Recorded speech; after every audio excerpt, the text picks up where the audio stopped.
We've all seen them, the 100-page reports filled with expert analysis and strategic roadmaps. They're impressive, they're authoritative. But in an era of rapid change, we have to ask a tough question. Are you paying for a pile of paper that's stale the day it's printed, or are you paying for results? For decades, the backbone of consulting was curated knowledge and creativity.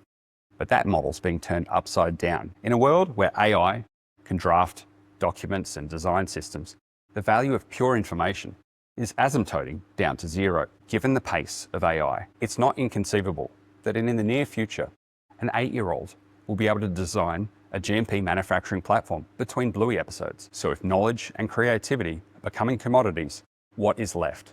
What's the real durable value? It's the face-to-face work. It's the hands-on execution. It's taking a brilliant plan off the page and making it work in the physical world. True value isn't a report telling you what to do. It's delivering a custom-made jig to tighten your product's dosing controls. It's rolling out a pilot plant to demonstrate your end-to-end workflow. It's navigating a sticky regulatory problem with an expert who's solved it before. It's not just making the manufacturing plan. It's being there with you for the hard part, actually executing it. The future of cell therapy won't be won by the team with the most impressive report on their shelf. It'll be won by the team that can execute with precision, solve problems on the fly, and turn plans into progress.